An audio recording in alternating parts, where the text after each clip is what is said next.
ناب بيروتات كل منغستي ممحدار زوباتاتن ورداتاتن حدوش تأزاز وريدو كنسمعكم هنا. دكتور دبرتشن قبر مكايل نابدي سابا شماغل ليهم.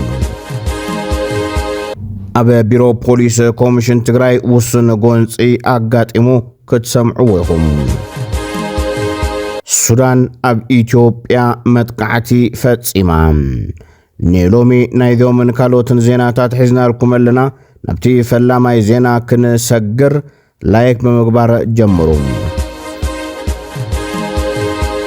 كلنا أبيات عيون أكلات من محدار حق منقصون حقاو سيام منقصي من محدار بيراو خللاوي أرما محتمن رأس دبدابين كتقما بدبدابي تعزيزا بيتمهر بيراو خلاو منقصي تقراي بحالة سران شوعاتن ميازيا كلتشن عصر شمونتنا متمرت مبادة شاد شاي سومون شاد شاي سروع قبائي وبمكياد ناب حق منقصاو سروحون حالاف نوتون تاملي سيوز بلا تدبدابي سلازخونا دمان سلسة عامتات أبصر حد صنح حق زاو من محدار بحقاو منقصي بيراو خلاو منقصي تقراي تتكيلو لهم قبزي بمقاس كل نبيات عيون أكلات من محدارن حق منقصاون حقاون سيام منقصي من محدار بيراو أرما محتمن رأس دبدابي نخطق كما نب كلنا أبيات عيون بيراو خلاو منقص تقراي من محدار زواتاتن ورداتاتن تأزاز وريدون دكتور دبرتشن قبر مكايل شدشتا قمبات كلتشن عصا شموانتن علاو مقلتي محاوز ذكريو كاب زهابو أبي وانا وقودي زده بركز ولا حسابات دما بريتوريا حز كونس أبتي كفرم كله مالتون كلتشن عصر تحمشن عامة مراتيو بعلي بفدرال منغستي فاريسو كبلتا سميعون بريتوريا أمياد يكونس فريسة كتجمرت اللون يا فريسة كلتشن عصر تحمشن جميرون يا فريسة ناي كبيد برات عدكي أركو الراقفو بحالتلو قوني أب تقرأي نور وردكي كو سينير توسانة قوني ثلاثة كبيد برات أو كلتشن عصر تحمشتن تحساس تقر جميرنا فتحنا يرنا شو جمير فريس مالتي تسمع معنا زي فتسامت خوين مفراس جمير الله على ملو سمعنا تقديد انت زي بلنا مفراس شو يجميرو أبزو قدي حسابون كابزها وحادة زغونا بوليتيكينيا ألولا سلمون تحز الله كايدا يوزك أو ببرك عالم حز الله خنطات ننتنري عالم حوحات كم زفرو سيوزف اللتنبر فيدرال أفريس وزبل أفلطو يلني لهم زي ناي بريتوريا سمعنا بزح استدخموا لي مالت ساتومس بزح يوم استايجرهم انفستيجرهم اللي كنت تفضل أمريكا حبرات أوروبا حبرات أفريقيا خالوتون ثم بريتوريا نخفرم زغورو مالتي تعزون خونون أسواق زغورو زفرارمو زياتهم كلهم جيجا يونا بريتوريا دا أتملسون بر بريتوريا سكفر سيتبور تناي سلام سمعنا تسألنا نتفاجأ من نتوقع صراحة لكم زوجي صوب زخنا منجست إنجليز مجلس أوتسيو حبرات أوروبا مجلس أوتسيو زياتهم ني بريتوريا بعلي أوجو زفرس أكل من مخانو already declare جيروم so حوحات يو بقلسي وعلى فريشو تواهيلو بعلم درجات في المالتي so وعلك كتحس كله نخي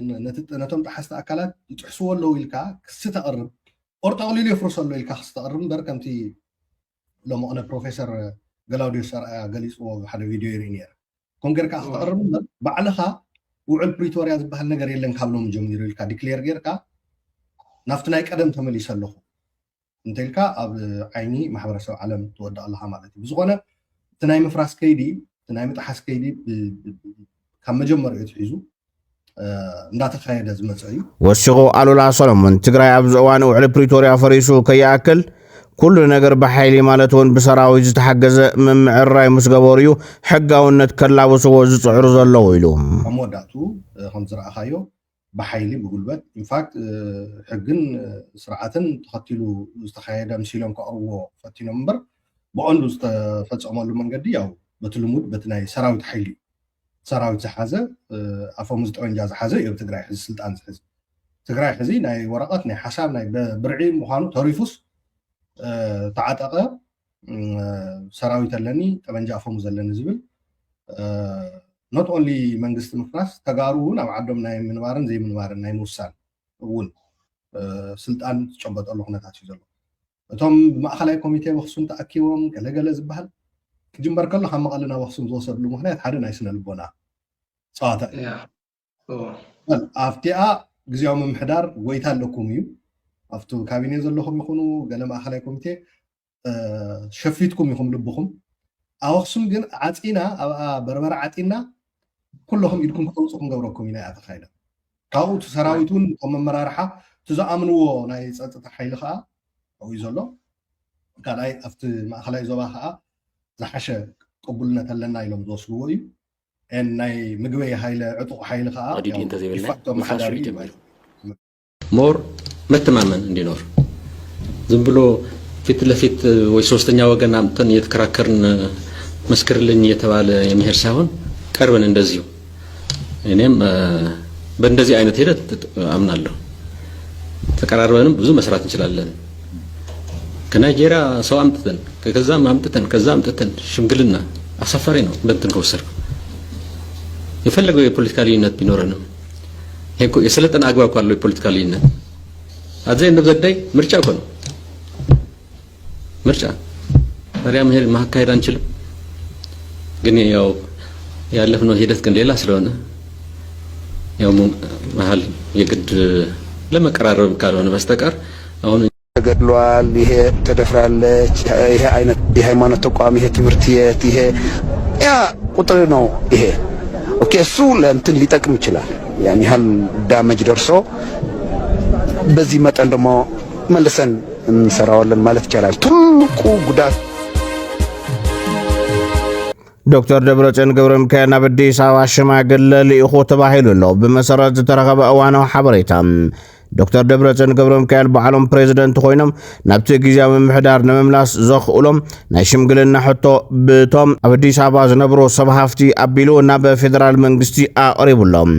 እዚ ምንቅስቓስ እዚ ዶክተር ደብረጽዮን ከም ፕሬዝደንት ክቕፅል ውሕስና ክወሃቦን ነቲ ሕዚ ዘሎ ቤት ምክሪ ብምፍራስ ናይ ጊዜያዊ ምምሕዳር ስልጣን ክወሃቦን ዝብል ጽኑዕ ጠለብ ዘለዎ ኮይኑ እቶም ሽማግለ ብውልቀናይና ተበጊስና ዝብል ሓሳብ ከም ዘቕረቡን ፌደራል መንግስትን ሕወሓትን ክዘራረቡ ብናይ ባዕልና ተበግሶይና ንጻዕሪ ጀሚርናዮ ዝበሉ እንትኾኑ ናይ ውሽጢ ሓበሬታታት ከም ዘመላኽትዎ ድማ ካብ ዶክተር ደብረጽዮን ዝተለኣኹ ምዃኖም እዩ ተገሊጾም السعري بقندي شموتو نمصداقن ناب سلطان نملاسن زعلم مخانون تغليصوم بتوسخ دكتور دبرጽዮን ገብረ ሚካኤል መልእኽቲ ሰዲዱሎም መልእኽቱ ናብ ሓራም ረዘለው ተጋሪዮም ኣብ ዓፋር ዘለኹም ተጋሩ ዓድኹም እቶሞ መንግስቲ ዝግበር ክገብር ይዝብል መልእኽቲ እዩ ኣሕሊፉሎም ዕጥቂ ሒዞም ካብ ትግራይ ወፃ ኣብ ልዕሊ ትግራይ ትኩሱ ከም መንግስቲ ክንብሎም ደሊ መሳርሒ ፀላኢ ትኾኒ ናብ ዘየሊ ኣይትእተውይ ፖለቲካ ፈላላይ እንታልዩ በዛት ኣዚያ ትግበር ፀላ ኮይንካ ተኩስካስ ፖለቲካ መፍትሒ ከምፅልካ ምሕሳብ ዓብይ ጌጋ ኢና ንብለና ስለንተልዩና ፈላላይ ሓሳብ መሪዮም ህዝቢ ይወስን ይከባል ዘሎ ናብ ዓድኹም ምፁ ናብ ህዝብኩም ምፁ ህልውና እንደህነት ህዝቢ ትግራይ ምርጋእ ተሳተፉ ልኡኽ ናይ ትግራይ እዚኣ ህልውና እንደህነት ትግራይ ናይ ምርጋእ እዚኣ መንግስቲ ዘድሊ ደገፍ ወትገብር ነዚ ከሳለ ኣብ ናይ ትማል ዜና ወጃና ጀነራል ገብረዴላ ካብ ኮሚሽነርነት ፖሊስ ኮሚሽን ከም ዝለዓል ምጽብጻምና ዝዝከር ኮይኑ ከም ዝበልናዮ ድማ ገብረዴላ ተላዒሉ ኮሚሽነር ይሕደጎስዩም ንኮሚሽን ፖሊስ ትግራይ ክመርሕ ተሸይሙሎም ሜጀር ጀነራል ገብረዴላ በሓይሊ ካብ ስልጣኑ ከም ዝተለዓለን ኣቀዲሙ ስልጣኑ ክለቅቕ ደብዳቤ ከም ዝበጽሖን ይኹን እምበር ኣነ ሕጋዊ የዝብል መልሲ ሂቡ ኣብቲ እዋን ኣብቲ ቢሮ ውስን ጎንጹን ኣጋጢሙ ከም ዝነበረን ዝተገለጸ ኮይኑ እንተኾነ በሓይሊ ካብ ቢሮ ክለዓል ተገይሩሎም ሰሜን ኢትዮጵያ መቕታል ደቡብ ኢትዮጵያ ምልማዕ ናይ ስርዓት ብልጽግና ባህሪ ካብ ዝኸውን ጸኒሕ እዩ ተባሂሉ እዚ ካብ ሓደ ተኸታታሊና ዝተላኸልና ሓበሬታ ዘጻረናዮ እንትኸውን ስርዓት ብልጽግና ኩሉ ሃፍቲ ሃገር ናብ ደቡብ ብፍላይ ናብ ክልል ኦሮሚያ የግዕዞ ኣሎ ኣብ ዝሓለፉ 7 ዓመታት ኣቢሉ 60 ቢልዮን ዶላር ዝግመት ዓበይቲ ፕሮጀክታት ክትግበሩ ከለዎም ኩሎም ካብ ኣዲስ ኣበባ ንኦሮሚያ ኣንፈት እናተሰርሑ ዘለዉ ምዃኖም ተረጋጊጾም ካብ ኣዲስ ኣበባ ምብራቕ ምዕራብ ዝዝርጋሕ ቀጥታዊ መስመር መብዛሕትኦም ዓበይቲ ኢንቨስትመንታት ካብቲ መስመር ንታሕቲ ተሰሪሖም ይርከቡ ንኣብነት እውን ግድብ ካይሻ 3 ቢልዮን ዶላር ዝወድአ ዳንጎቴ መዳበርያ ፋብሪካ 5 ቢልዮን ዶላር መገዲ ኤክስፕረስ ኣዲስ ኣበባ ሃዋሳ 3.2 ቢልዮን ዶላር ዓለምለኸ መዕርፎ ነፈርቲ ቢሸፍቱ 12.5 ቢልዮን ዶላር ዩኒቨርሲቲ ኤአይ ሰበታ 300 ሚልዮን ዶላር ፕሮጀክታት ጋዝ ኦጋዴንን ድኹዕን 4.5 ቢልዮን ዶላር ኣብ ኦሮሚያን ጋምቤላን ቤንሻንጉል ጉሙዝን ዝርከቡ ፕሮጀክትታት ምስራሕ ወርቂ 4.7 ቢልዮን ዶላር ዝወድም ፕሮጀክታት ንፋስን ጂኦተርማልን ኣሰላም 700 ሚልዮን ዶላር ፕሮጀክት ስማርት ሲቲ ጫካ ካብ 10 ክሳብ 11 ቢልዮን ዶላር ናይ ቀረባዋን ቀጥታዊ ናይ ወፃኢ ኢንቨስትመንት 16.5 ቢልዮን ዶላር ካብዚ ውሽጢ ልዕሊ 14 ቢልዮን ዶላር ኣብ ኦሮሚያን ክልል ደቡብን ዝውዕሉ ናይ ጂኦተርማል ንፋስን ፀሓይ ሓይልን ፕሮጀክትታትን እዮም ዝርዝርዚ ናይ ኢንዱስትሪ ፓርክታት መስፋሕፋሕ መዕርፎ ነፈርቲ ከባቢ መርበብ መንገድታትን ካልኦት ብዙሓት ናይ መሰረተ ልምዓት ፕሮጀክትታት ኣየጠቃልልን ከምኡውን ኣብ ኦሮሚያ ክህነፁ ተወጢኖም ዘለዉ ልዕሊ 6 ቢልዮን ዶላር ዝግመቱ ናይ ኒውክሌር ሓይሊ መመንጨዊ ዓበይቲ ናይ ወፃኢ ፕሮጀክትታት እውን ኣይሓወስን ብልጽግና ብዘይስክፍታ ናይ ኢኮኖሚ ማእኸሉ ኦሮሚያ ገይሩ ንሰሜን ኢትዮጵያ የዳኸመሎ ክብሉ ገሊፆሞም ጽምዶ ትግራይ ኣብ ሓደጋ ኣትዩ ተባሂሉ ትግራይ ካብ ጽምዶ ናይ ምግላል ፈተና ከም ዘጋጠማ ዘንፍቱ ሓበሬታታት ይወጹ ኣለዉ ኩናት ናይ ምልዓል ዕድላት እውን ክህሉ ከም ዝኽእል እዮም ዝገልጹ ትግራይ ካብ ጽምዶ ትግልል ድያ ዘላ ዝብል ሕቶ ከልዕሉ ዝተገደዱ ገለ ፍልፍላት መንግስቲ ንስጉምቲ ሕወሓት ዝኹነን መግለፂ ክሳብ ሕዚ እኳ እንተዘየውፅአ ካብ መግለፂ ሓሊፉ ኸ እንታይ ስጉምቲ ክወስድ ይኽእል ዝብል ሕቶ ኣልዒሎም እቲ ኣቐዲሙ ከም ሓደ ውድቡን ሕጋውነቱ ተሰሪዙ ፖለቲካዊ ፍታሕ ዘይረኸበ ጉዳይ ዝጸንሖ ሕወሓት ንትግራይ ኩሉ ዓይነት ጸጋታት ተንቀሳቒሱ ብኣድማዕነት ከም መሓድራ ካብቲ ፌደራላዊ መንግስቲ ጸጋታት ጥራሕ ዘይኮነስ ተቐባልነት እውን ከም ዘድልዮ ይፍለጥ መንግስቲ ፌደራል ነዚ ኩነታት ንምቕያር ወይ እውን ንምቕልባስ ዝገብሮም ካብ ዝኽእሉ ነገራት ሰለስተ ቀንዲ ዓበይቲ ስጉምታት ኣብ ቅድሚኡ ከም ዘለዉ ድማ ዝግመት እዚኣቶም ድማ ነቲ ትግራይ ካብ ማእኸላይ መንግስቲ ኢትዮጵያ ትረኽቦ መሰላትን ቀረባትን ማዕድን ነዳዲ መድሓኒት ገንዘብ ብሙሉእ ወይ እውን ብኽፋል ብምዕፃው ንትግራይ ምንብርካኽ ካልእ እውን ናይ ሓይሊ ስጉምቲ ኮይኑ ክሳብ ኩናት ክኸየድ ዝኽእል ሰራዊት ፌደራል ደፍዮ ናብታ ክልል ከም ዝኣቱ ጌርካ ምቁፅፃር መንግስቲ ምጽናዕን ዝብል ኮይኑ ምስቲ ሓይሉ ኣብ ትግራይ ስልጣን ዘዘልዘለ ሕወሓት ዘተ ምክያድ እውን ከም ሳልሳይ ኣማራፂ ተቐሚጡሎም እቲ ከም ቀዳማይ ተቐሚጡ ዘሎ ተኽእሎ ተጠቒሱ ዘሎ ስጉምቲ ዕፅዋ ድማ ብዝተፈላለዩ ሜላታት ክግበር ፀንሐ ጉዳይ ምዃኑ ዝጠቐሱ ተንተንቲ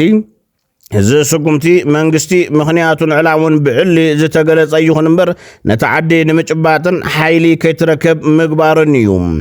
ውፅኢቱ ግን ነታ ገና ካብ ብሰላታት ኩናትን ቅልውላውን ድሕሪ ኩናትን ዘይተናገፈት ትግራይ ሕሰማ ዘጋድድ ካብ ምዃኑ ሓሊፉ ዘፍርዮ ነገር ከም ዘየለ ይምጉቱ እቲ ኣሻቓሊ ኮይኑ ዘሎ ዝዓብየን ሰፍሕን ሳዕቤናት ክፈጥር ዝኽእል ከም ካልኣይ ተኽእሎ ዘሎ ስጉምቲ እዩ እዚ ሓደገኛ ዝኾነሉ ቀንዲ ምኽንያት ሃገራትን ሓይልታትን ዞባ ኣፍሪካ ቀይሕ ባህርን ካብ ዝኾነ ግዜ ንላዕሊ ተኣሳሲረን ምህላውን ምዃኑ ድማ ተንተንቲ ይገልጹ ብፍላይ ድማ ኣሜሪካ ኣብ ዝቐረበ እዋን ምስ ኢትዮጵያን ምስ ኤርትራን ዘለዋ ዲፕሎማስያዊ ረኽቢ ምምሕያሻ ንትግራይ ካሊእ ሓደጋ ክኸውን ይኽእል ኢሎም ኣለዉ ተንተንቲ ፖለቲካ ቀርኒ ኣፍሪካ እዚ ሕዚ ሻዕብያ ንኸይውጋእ ኤርትራ ጦርነት ንኸይኸፈተላስ ኣብ ትግራይ ገብርዎ ከለዎ ወያነ ናይ ኣምሓራ ከዓ ኣምሓራ ይገብርዎ ኣለዉ ዝብለና ዘሎ ኣብ ልዕሊ ኤርትራ ጦርነት ክንከፍት ኢና ዝብል ኩሎም ኣፕሮቫል ደሂቦምኩም ኣለዉ ንኤርትራስ ትግራይ ምስ ትግራይ እንተዘይትፃመድ ነይራ ዕላምኦም ኣብ ልዕሊ ኤርትራ ኩናት ምኽፋት ምዃኑ ብግልፂ እዮም ነግሩኹም ዘለዉ ትግራይ ስቕ እንተትብል ወይ ኣይሕልፍን ብኣይ ሓሊፍኩም ክትወቅዑ ትኽእሉ እንተዘይትብል ኣብ ልዕሊ ኤርትራ ጦርነት ንምኽፋት ኦቨርናይት ዝውሰን ውሳነ ምዃኑ ኩሉ ተዳልወሉ ምዃኑ ረኣይዎ ሻዕብያ ብተግባር ተደጋጋሚ ርኢና ኢና ትግራይ ንምጥፋእ ሕወሓት ንምጥፋእ ዘይገብሮ ፃዕሪ የለን ሕዩን ዘይገብሮ ፃዕሪ የለን እዛ ንፋስ እዚኣ ከይንረክብ እኳ ተኸሊፈ እየ ዝበለኮ እዩ ሻዕብያ እዚ ተሓሳስባ እዚ ዘለዎ መራሒ ምስ ትግራይ መፅኡ ሓድነት ፈጢሩ ንትግራይ ይጠቅም እዩ ኢልካ ንምባል በፍጹም ኣይከኣል ኣይኾንን እዚ ኣነ እንደይ ታብተመን መርዚ ይብሉን ኢልካ ኣፉ ክትሕዝ ይከኣል ዶ ኣይከኣል ስለዚ ምስ ሻዕብያ ኸይድካ ንትግራይ ዝጠቅም ንትግራዋይ ዝጠቅም ስራሕ ክስራሕ ኢልካ ምሕሳብ ዕሽነት እዩ ጭንቂ እዩ እውን ነቲ ችግርካስ መፍትሒ ገዛኻ ገዲፍካ ናብ ጎረቤት ምኻድ ይዝለስ تحزر بالربنا هلونا عند حنتين العلزيز الرأى جندا ولا نزون العل هلونا عند حنتين يلا هزنا هزنا تحت وررتي يزلو أب تحتي أنت راح يكون أب صقع يزلو أب تكون يزلو تخالوت بصحو زلو بدلات كوت يركزوا الداء هنا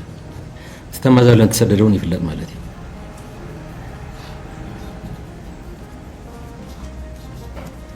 يو لعل هاي أنا هون تحت هالوقت زخنة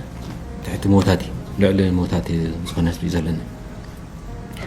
عم ما خطوا إنه لازم نزوج مسأتوه نتلوخنا ما نزوج مسأتوه عم ما خطنا نعمل كابيازيا هيدا عم ما خطيا هزب نفط تفلالي مدرخات سحل فوقنا له تنكا يجبر حوافين نولكم كم زلنا نولكم نوصل جبتوتنا لكم زل حلفنا تحزونا حوحاتيا بمرز عايكم حلفنا ترايكم مول حلفنا توسيدكم كستو أتينا كستو هم زغيرنا ناوتلك تقوليولكم تنكا أقوريلو بتنكا حوافي لكنت كابيني تعيش ሱዳን ዓጸፋው ስጉምቲ መሃበት ጀሚራ ኣብ ኢትዮጵያ ብዝተፈጸመ መጥቃዕቲ ሰብ ኣልቦ ነፋሪት ሰላማውያን ሰባት ተቐቲሎም ኣብ ከባቢ ደቡብ ኢትዮጵያን ሱዳንን ኣብ እትርከብ ክልል ቤንሻንጉል ጉሙዝ ከተማ ኩርሙክ ብዘጋጠመ መጥቃዕቲ ሰብ ኣልቦ ነፋሪት ሓደ ኣባል ሰራሕተኛ ኣህጉራዊ ውድብ ስደተኛታት ዝርከቦም ብውሕዱ 13 ሰላማውያን ሰባት ክሞቱ ከለዉ ብዙሓት ካልኦት ድማ ከም ዝቆሰሉ ካብ ነበርትን ስምዝን ጥዕናት ከባቢ ዝረኸቡ ሓበሬታ ብምጥቃስ አዲስ ስታንዳርድ አካፊሉም እቶም መስኻኽር ዓይኒ እቲ መጥቃዕቲ ካብ ከተማ ኣሶሳ 94 ኪሎ ሜትር ርሒቑ